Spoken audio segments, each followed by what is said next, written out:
സത്യം ഇന്നലെ ഒരു ഹൊറർ സംഭവം ഉണ്ടായി. എൻ്റെ ഫ്രണ്ടിനാണ്. അവൻ ഇന്നലെ ഹോസ്റ്റൽ റൂമിലിരിക്കുമ്പോഴേ അവന് വല്ലാത്തൊരു നെഗറ്റീവ് ഫീൽ. വീട്ടിലെ ഓർമ്മകൾ വരിക, പിന്നെ ചില സ്മെല്ലുകൾ വരിക, മൊത്തത്തിൽ ആകെ ഡാർക്ക് വൈബ്. അവനാണെങ്കിൽ ഹോം സിക്നെസ് ഒന്നും അങ്ങനെ ഇല്ലാത്ത ആളാണ്. അവൻ എന്തായാലും വീട്ടിലേക്ക് ഒന്ന് വിളിച്ചു. വീട്ടുകാരൻ ഫോൺ എടുത്തില്ല. കുറച്ചേരം കഴിഞ്ഞിട്ട് വീട്ടിൽ നിന്ന് ഇവൻ്റെ കോള് വരാണ്. മുത്തശ്ശി മരിച്ചു, എത്രയും പെട്ടെന്ന് വീട്ടിലേക്ക് എത്താം. അപ്പം ഞാനാണ് അവനെ കൊണ്ടാക്കി വീട്ടിലേക്ക്. കൊണ്ടാക്കുന്ന സമയത്ത് ആ ഒരു കാര്യം പറയാണ്. അവന് റൂമിൽ വന്നിരുന്ന സ്മെല്ല് മുത്തശ്ശിക്ക് അവൻ പുരട്ടി കൊടുക്കാറുള്ള എണ്ണയുടെ സ്മെല്ലാണ്. ഇത് കേട്ടപ്പോൾ ഞാനാകെ ഡാർക്ക് വൈബായി. സംഭവം ലോജിക്ക് ഇല്ലെങ്കിലും ഇങ്ങനത്തെ സംഭവങ്ങൾ ഞാൻ കുറെ കേട്ടിട്ടുണ്ട്. സംഭവത്ത് ടെലിപ്പതിയാണ്. ഇതിനൊക്കെ വലിയ ശാസ്ത്രീയ വശങ്ങളുണ്ടാവും. ശാസ്ത്രീയ വശം ഉണ്ടോന്നറിയില്ല. നമുക്ക് ഈ കാര്യം സാറിനോടൊന്ന് ചോദിച്ചു നോക്കിയാലോ? സാറെ, മണ്ടത്തരാണ് ചോദിക്കാൻ പോകുന്നത്, ഒന്നും തോന്നരുത്. ഒന്നുമില്ലേ സാറേ, ഈ ടെലിപ്പതിയും അതുപോലെ പ്യുവർ സയൻസ് തമ്മിൽ എന്തെങ്കിലും കണക്ഷൻ ഉണ്ടാവും? അതിനെ അനുകൂലിക്കുന്ന എന്തെങ്കിലും തിയറികളോ അങ്ങനെ എന്തെങ്കിലും സാറിന് അറിയാം? ടെലിപ്പതി പാരാസൈക്കോളജിയാണ്. അതിനെ പ്യുവർ സയൻസ് ആയിട്ട് കണക്ട് ചെയ്യാൻ കഴിയുമോ എന്ന് ചോദിച്ചു കഴിഞ്ഞിട്ടുണ്ടെങ്കിൽ അതിലൊരു ബ്ലണ്ടർ ഉണ്ട്. ബട്ട് അതിലെ ബ്ലണ്ടർ നിലനിർത്തിക്കൊണ്ട് തന്നെ നമുക്കതിനൊരു ഇൻട്രസ്റ്റിംഗ് രീതിയിൽ ചിന്തിക്കുകയാണെങ്കിൽ തീർച്ചയായിട്ടും ഫിസിക്സിലെ ചില തിയറികൾ ടെലിപ്പതിയിലെ പല കാര്യങ്ങളോടും സമാനമാണോ എന്ന് ചിന്തിച്ചു പോകും നമ്മൾ. അത്തരത്തിലുള്ള ചില തിയറികളുണ്ട്. ഒന്ന് ആലോചിച്ച് നോക്കൂ. ടെലിപ്പതി സാധ്യമാകണമെങ്കിൽ രണ്ട് ഇമോഷണലി കണക്റ്റ് ആയിട്ടുള്ള അല്ലെങ്കിൽ അത്രയും ആത്മബന്ധമുള്ള രണ്ട് ആളുകൾ തമ്മിൽ സിഗ്നൽ ട്രാൻസ്ഫർ ചെയ്യണം. മിക്കവാറും ടെലിപ്പതിയിൽ കണ്ടുവരാറുള്ള എക്സാമ്പിളുകളിൽ കൂടുതലും ക്രൈസിസ് ടെലിപ്പതിയാണ്. അതായത് നമുക്ക് ഏറ്റവും ഇഷ്ടപ്പെട്ട ഒരാൾക്ക് എന്തെങ്കിലും ദുരന്തം, അസുഖമാവാം, മരണമാവാം, വാട്ട് എവർ ഇറ്റ് ഈസ്, അത്തരത്തിലുള്ള എന്തെങ്കിലും സംഭവിക്കുമ്പോൾ നമ്മൾ അത്രയും ഇമോഷണലി കണക്ട് ചെയ്ത മറ്റേ ആൾക്ക് അതിൻ്റെ ഒരു ഫീൽ അടിക്കുക, ആ ഒരു വൈബ് അടിക്കുക. അപ്പോൾ അവർക്ക് അസ്വസ്ഥത വരാം. അങ്ങനെയൊക്കെയാണ് പൊതുവെ ക്രൈസിസ് ടെലിപ്പതി വർക്കാവുന്നതിനെ കുറിച്ച് ആളുകൾ അവരുടെ ജീവിതത്തിൽ നിന്ന് എക്സാമ്പിളുകൾ പറയുന്നത് കേട്ടിട്ടുള്ളത്. ഒന്ന് ആലോചിച്ച് നോക്കിയേ. ഇതിനെ ഫിസിക്സിൻ്റെ ബാക്ക്ഗ്രൗണ്ടിലോട്ട് കൊണ്ടുവരുമ്പോൾ ഒരു ഉദാഹരണം പറയാം. അമേരിക്കയിലാണ് എനിക്ക് ഇമോഷണലി കണക്ട് ചെയ്ത ഒരാളിരിക്കുന്നതെന്ന് വിചാരിക്കും. ഞാനിവിടെ പുല്ലടിയിലിരിക്കുന്നു. പുല്ലടിയിലിരിക്കുന്ന എനിക്ക് എന്തെങ്കിലും ഒരു ടെൻഷൻ, ഒരു ക്രൈസിസ് വരുന്നു. ആ ക്രൈസിസ് അമേരിക്കയിൽ ഇരിക്കുന്ന ആൾക്ക് അതേ മൊമെന്റിൽ ട്രാൻസ്ഫർ ചെയ്യാൻ സാധിക്കണമെങ്കിൽ ഞാൻ ഉണ്ടാക്കിയ ക്രൈസിസിന്റെ സിഗ്നൽ അത് ഏത് രൂപത്തിലുള്ളതാണെന്നോ എങ്ങനെയുള്ളതാണെന്നോ നമുക്കറിയില്ല. ആ ക്രൈസിസ് സിഗ്നല് പ്രകാശ വേഗതയേക്കാൾ ഉയർന്ന വേഗതയിൽ ഈ അമേരിക്കയിൽ ഇരിക്കുന്ന ആളുടെ കോൺഷ്യസ്നെസ്സിലോട്ട്, ബോധത്തിലോട്ട് ചെല്ലണം. പക്ഷെ ഫിസിക്സിലെ ഒരു തിയറി ഉണ്ട്. ഒരു സിഗ്നലിനും ഒരു ആക്ഷനും ഒരു കാരണവശാലും പ്രകാശ വേഗതയേക്കാൾ ഉയർന്ന വേഗതയിൽ, എന്തിനധികം പറയുന്നു, പ്രകാശ വേഗതയിൽ തന്നെ സഞ്ചരിക്കാൻ പാടില്ല. ഐൻസ്റ്റീൻ്റെ സ്പെഷ്യൽ തിയറി ഓഫ് റിലേറ്റിവിറ്റിയിലെ ഏറ്റവും പ്രധാനപ്പെട്ട കണ്ടെത്തലുകളിൽ ഒന്നാണ്. വേണമെങ്കിൽ ടെലിപ്പതിക് സിഗ്നലുകൾ അങ്ങനെ സഞ്ചരിക്കുകയാണെങ്കിൽ ഐൻസ്റ്റീൻ്റെ സ്പെഷ്യൽ തിയറി ഓഫ് റിലേറ്റിവിറ്റി അവിടെ ഫെയിലായി എന്ന് പറയേണ്ടി വരും. എന്നാൽ പ്രത്യക്ഷത്തിൽ ഇതിനെ ചലഞ്ച് ചെയ്യാൻ കഴിയുന്ന ഒരു തിയറി ഡെവലപ്പ് ചെയ്യപ്പെട്ടു എന്നുള്ളതാണ് സത്യം. ആ തിയറിയുടെ പേരാണ് ക്വാണ്ടം എൻടാംഗിൾമെൻറ്റ്. എന്താണ് ക്വാണ്ടം എൻടാംഗിൾമെൻറ്റ്? ക്വാണ്ടം എൻടാംഗിൾമെൻറ്റ് എന്താണെന്ന് കറക്റ്റായിട്ട് മനസ്സിലാക്കണമെങ്കിൽ ഒരു 100 കൊല്ലം നമ്മൾ പുറകിലോട്ട് പോകേണ്ടി വരും. എങ്കിലും ഞാൻ ചുരുക്കി ഒരു കാര്യം പറയാം. 1920കളിൽ ക്വാണ്ടം മെക്കാനിക്സ് എന്ന് പറയുന്നൊരു ബ്രാഞ്ച് ഡെവലപ്പ് ചെയ്തു. ഈ സൂക്ഷ്മ കണികകളെ കുറിച്ച് പഠിക്കുന്ന ഒരു ശാസ്ത്രശാഖയായിരുന്നു അത്. മൈക്രോസ്കോപ്പിക് പാർട്ടിക്കിളുകളുടെ ലോകം മുഴുവനും മാത്തമാറ്റിക്കലി കാൽക്കുലേറ്റ് ചെയ്ത് കണ്ടുപിടിക്കാൻ ഈ സ്ട്രോങ് ബ്രാഞ്ച് ആയിട്ടുള്ള ക്വാണ്ടം മെക്കാനിക്സിന് സാധിച്ചു. പക്ഷേ ക്വാണ്ടം മെക്കാനിക്സിലെ കണ്ടെത്തലുകൾ പലതും വളരെ ഫ്രീക്കി ആയിരുന്നു, ഓക്വേർഡായിരുന്നു. അതുകൊണ്ട് തന്നെ പല സയൻറ്റിസ്റ്റുകൾക്കും അതിലെ പല കണ്ടെത്തലുകളോടും ഒട്ടും താല്പര്യം ഉണ്ടായിരുന്നില്ല. ഒരു ഉദാഹരണം പറയുകയാണെങ്കിൽ ക്വാണ്ടം മെക്കാനിക്സിലെ ഏറ്റവും പ്രധാനപ്പെട്ട ഒരു പ്രിൻസിപ്പിളാണ് ഹൈസൻബർഗ്സ് അൺസർട്ടനിറ്റി പ്രിൻസിപ്പിൾ. +2 പഠിക്കാനുള്ള ഒരു സാധനമാണ് അത്. ഐൻസ്റ്റീനൊന്നും ഇതിനോട് ഒട്ടും ആക്സെപ്റ്റൻസ് ഉണ്ടായിരുന്നില്ല. അപ്പോൾ ഈ കാരണങ്ങൾ കൊണ്ടൊക്കെ ആവാം 1927 ഒരു സോൾവേ കോൺഫറൻസ് നടന്നു. നീ ചിലപ്പോൾ കണ്ടിട്ടുണ്ടാവും, എല്ലാ സയൻറ്റിസ്റ്റുകളും ഐൻസ്റ്റീൻ തൊട്ട് മാഡം ക്യൂറി വരെയുള്ള എല്ലാ സയൻറ്റിസ്റ്റുകളും നിരന്ന് നിന്നുകൊണ്ടുള്ളൊരു ഫോട്ടോ കണ്ടിട്ടുണ്ടാവും. അത് ആ കോൺഫറൻസിൻ്റെ ഇടയിൽ എടുത്തിട്ടുള്ള ഒരു ഫോട്ടോയാണത്. അത് വളരെ വിശ്വവിഖ്യാതമായ ഒരു ഫോട്ടോയാണത്. ഇപ്പോഴും സെലിബ്രേറ്റ് ചെയ്യപ്പെടുന്ന ഒരു ഫോട്ടോയാണത്. ആ കോൺഫറൻസിൻ്റെ മെയിൻ ലക്ഷ്യം ഈ ക്വാണ്ടം മെക്കാനിക്സിലെ കണ്ടെത്തലുകളെ ഡിസ്കസ് ചെയ്യുക എന്നുള്ളതായിരുന്നു. അതിൽ ഐൻസ്റ്റീൻ്റെ മെയിൻ പരിപാടി എന്താണെന്ന് വെച്ചാൽ ക്വാണ്ടം മെക്കാനിക്സ് തെറ്റാണെന്ന് തെളിയിക്കാനുള്ള കുറേ തിയറികൾ അവതരിപ്പിക്കുക എന്നുള്ളതാണ്. ബോറ് ഐൻസ്റ്റീൻ്റെ ഈ തിയറികളെ മുഴുവൻ കട്ട് ചെയ്ത് ക്വാണ്ടം മെക്കാനിക്സ് ശരിയാണെന്ന് സ്ഥാപിക്കുന്ന ആളായിരുന്നു നീൽസ് ബോർ. വളരെ ലളിതമായിട്ട് പറഞ്ഞാൽ ബോറും ഐൻസ്റ്റീനും തമ്മിൽ ആ കോൺഫറൻസിൽ വളരെ ഹോട്ടായിട്ടുള്ള ഡിബേറ്റ് നടന്നു. എല്ലാ ദിവസവും കോൺഫറൻസിൻ്റെ ബ്രേക്ക്ഫാസ്റ്റിൻ്റെ സമയത്ത് ഐൻസ്റ്റീൻ ഒരു ക്വാണ്ടം മെക്കാനിക്സിനെ തോൽപ്പിക്കുന്ന ഏതെങ്കിലും ഒരു തിയറി ആയിട്ട് വരും, അല്ലെങ്കിൽ ഏതെങ്കിലും ഒരു എക്സ്പെരിമെൻ്റ് ആയിട്ടൊക്കെ വരും. എന്നാൽ ആ തോട്ട് എക്സ്പെരിമെൻറ്റിൻ്റെ ഡിന്നർ ആകുമ്പോഴേക്കും നീൽസ് ബോർ അടിച്ചും മടക്കി കയ്യിൽ കൊടുത്തിട്ടുണ്ടാവും. അങ്ങനെ ഇവർ തമ്മിലുള്ള ഒരു ഡിബേറ്റിൻ്റെ വേദിയായിട്ടത് മാറി. അപ്പോൾ ഐൻസ്റ്റീൻ്റെ ഉള്ളിൽ ഒരു വല്ലാത്ത ഫ്രസ്ട്രേഷൻ ഉണ്ടായിരുന്നു ക്വാണ്ടം മെക്കാനിക്സിനെ തോൽപ്പിക്കാൻ പറ്റാത്തതിൽ. ഈ ഫ്രസ്ട്രേഷനോട് കൂടിയാണ് ഐൻസ്റ്റീൻ ഈ കോൺഫറൻസ് കഴിഞ്ഞ് പുറത്തു പോകുന്നത്. അങ്ങനെ അദ്ദേഹം വേറെ 2 സയൻറ്റിസ്റ്റുകളെ കൂടി കൂട്ടുവിളിച്ചിട്ട് ഒരു പുതിയ തിയറി ക്വാണ്ടം മെക്കാനിക്സിൽ തന്നെ കണ്ടെത്തി. അത് ക്വാണ്ടം മെക്കാനിക്സിനെ പൊട്ടിക്കാൻ വേണ്ടിയിട്ട് ക്വാണ്ടം മെക്കാനിക്സിലെ തന്നെ ടൂളുകൾ ഉപയോഗിച്ച് അദ്ദേഹം കണ്ടെത്തിയതാണ്. ആ സാധനമാണ് ക്വാണ്ടം എൻടാങ്കിൾമെൻറ്റ്.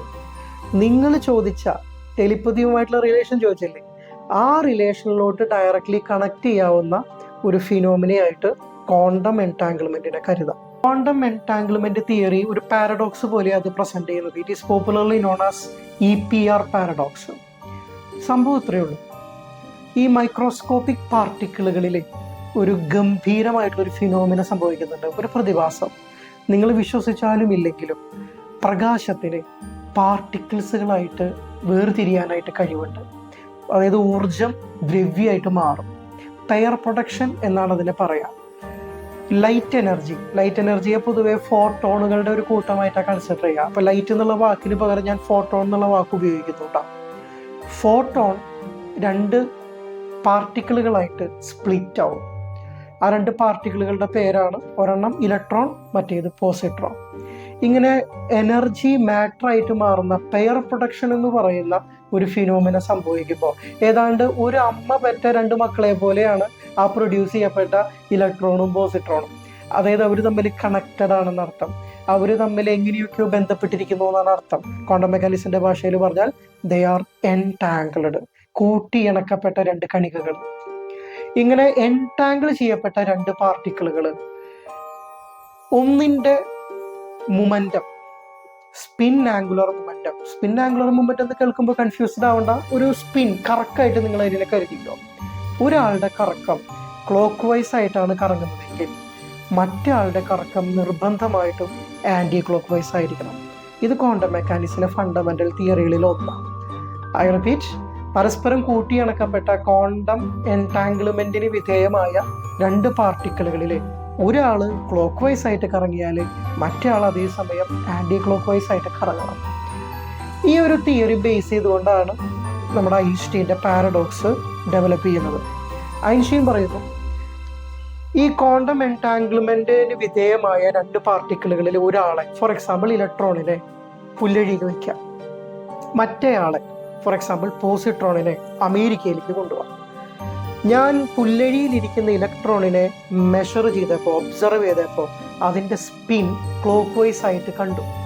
അപ്പോൾ തീർച്ചയായിട്ടും അമേരിക്കയിലിരിക്കുന്ന പോസിട്രോണിൻ്റെ സ്പിന്ന് ആൻറ്റി ക്ലോക്ക് വൈസ് ആയിരിക്കണം. അതാണല്ലോ തിയറി. നേരെ മറിച്ച് 10 സെക്കൻഡിന് ശേഷം ഞാൻ പുല്ലഴിയിലെ ഇലക്ട്രോണിനെ ഒബ്സർവ് ചെയ്തപ്പോൾ, നേരത്തെ അത് ഞാൻ ക്ലോക്ക് വൈസ് ആയിട്ട് കറങ്ങിയെന്നാണ് പറഞ്ഞത്, ഒരു 10 സെക്കൻഡിന് ശേഷം അത് ഒബ്സർവ് ചെയ്തപ്പോൾ അതിൻ്റെ കറക്കം ആൻറ്റി ക്ലോക്ക് വൈസ് ആവാണെന്ന് കരുതി. ആ മൊമെൻറ്റിൽ ഈ തിയറി ഫെയിൽ ആവാതിരിക്കണമെങ്കിൽ ആ മൊമെൻറ്റിൽ അമേരിക്കയിലിരിക്കുന്ന പോസിട്രോൺ ക്ലോക്ക് വൈസ് ആയിട്ട് കറങ്ങാൻ തുടങ്ങണം. അതായത് നേരെ തിരിയണം.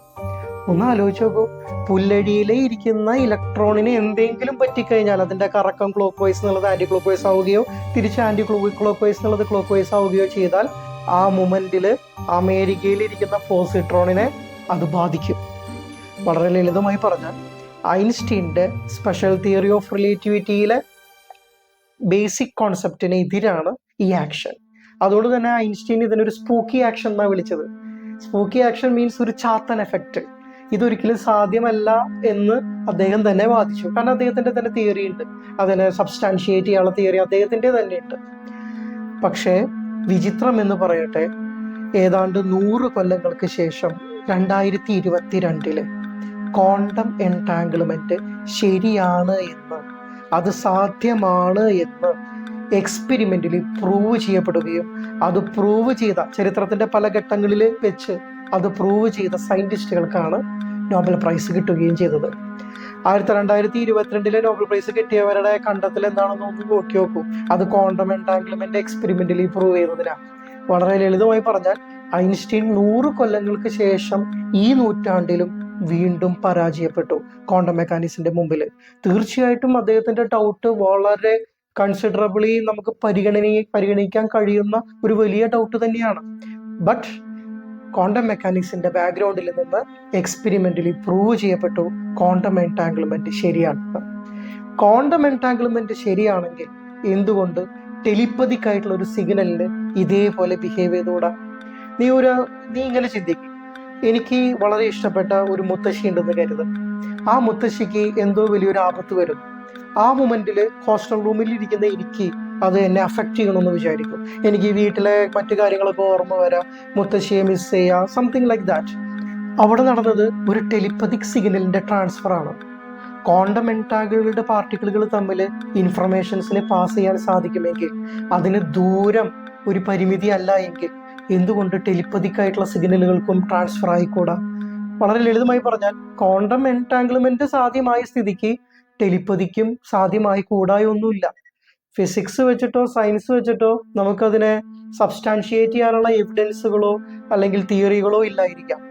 ബട്ട് ക്വാണ്ടം എൻടാംഗ്ലിമെന്റിൽ സംഭവിച്ച എന്തോ ഒന്ന് എന്തുകൊണ്ട് മനസ്സുകൾക്കിടയിൽ സംഭവിച്ചുകൂടാ? അങ്ങനെ ഒരു സാധ്യത ക്വാണ്ടം എൻടാംഗ്ലിമെന്റ് അവശേഷിപ്പിക്കുന്നുണ്ട്. തീർച്ചയായിട്ടും ഇതൊരു ക്രിയേറ്റീവ് ആയിട്ടുള്ള ഒരു വൈൽഡ് ആയിട്ടുള്ള ഒരു തിങ്കിങ് ആണ്, എങ്കിലും വളരെ ഇൻട്രസ്റ്റിംഗ് ആയിട്ടുള്ള അല്പം ഹൊററുള്ള ഒരു തിങ്കിങ് ആണ്. ഇതിനെങ്ങനെ കണക്ട് ചെയ്യാലേ?